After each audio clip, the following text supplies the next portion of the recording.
In our culture today, in this 21st century, are we becoming more compassionate of others, more concerned about others? It seems in certain circles that a large part of our culture in this country is just pushing a particular idea rather than listening to all sides of an idea in any kind of discussion. Compassion? Better now than it was? Or are we regressing rather than becoming better at listening to the needs of people? In the time we have together on this occasion, I'd like to talk about what is arguably the best known of the parables of Jesus. And there are several that fall in that category. But I want to talk about one that's mentioned in Luke chapter 10 that begins in a very unusual way. But because it begins with a question from somebody that really is trying to trap Jesus. Here's where it starts, verse 25. Behold, a certain lawyer stood up and tested him, saying, Teacher, what shall I do to inherit eternal life? And the observation from Luke is this person, he already has his mind made up. He already has an opinion about what he's going to ask. He's already reached his conclusion. I'm just going to see if I can trap Jesus into saying something that is incorrect. Here's the question again. Teacher, what shall I do to inherit eternal life? Jesus answers that question with two questions in return. Jesus said to him, what is written in the law? What is your reading of it? So the lawyer of the law of Moses says this. He answered and said, you shall love the Lord your God with all your heart, with all your soul, with all your strength, with all your mind, and your neighbor as yourself. Jesus says to him, you've answered rightly. You've answered correctly. Do this and you will live. That's not exactly how the lawyer pictured the conversation heading.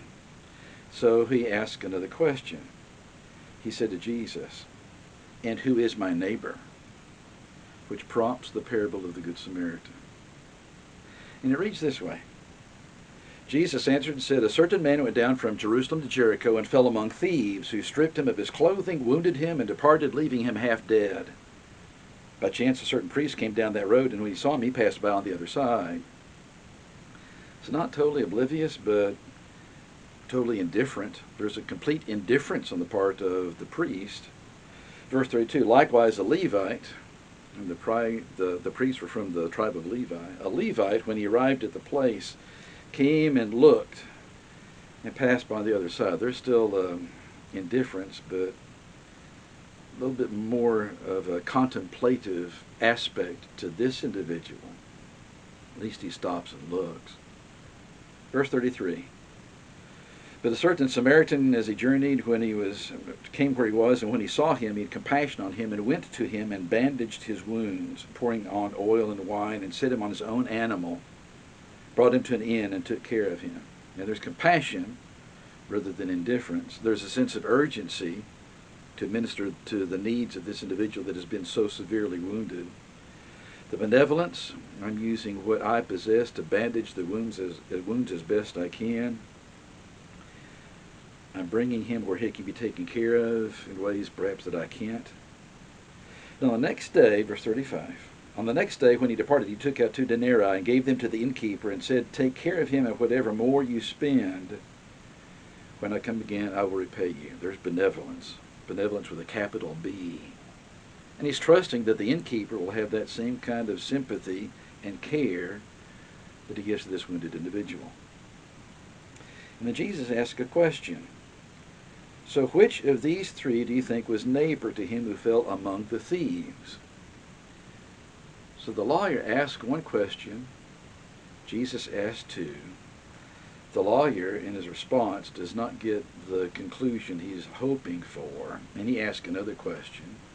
Jesus tells this story, and then asks the question himself.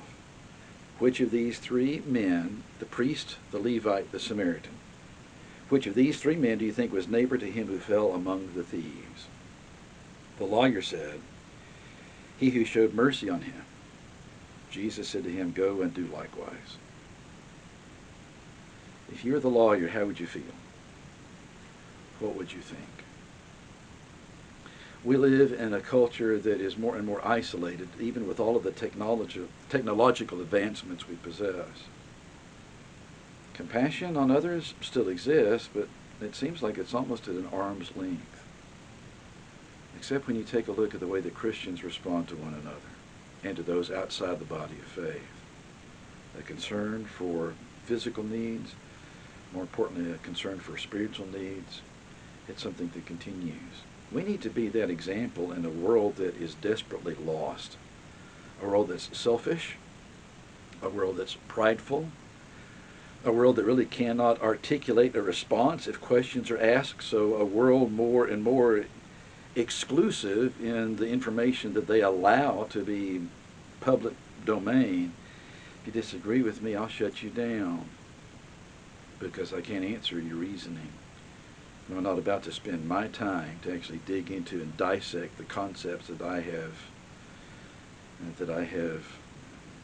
verified in my own thinking. I've reached my conclusions. You can't tell me otherwise.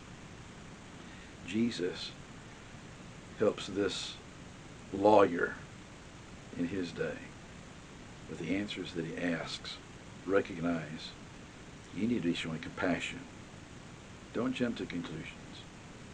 Listen to the conversation. Help others when help is needed. It's something that is beneficial to that person who is injured. Don't just leave them there to die. How good are we in our culture? I think we need improvement.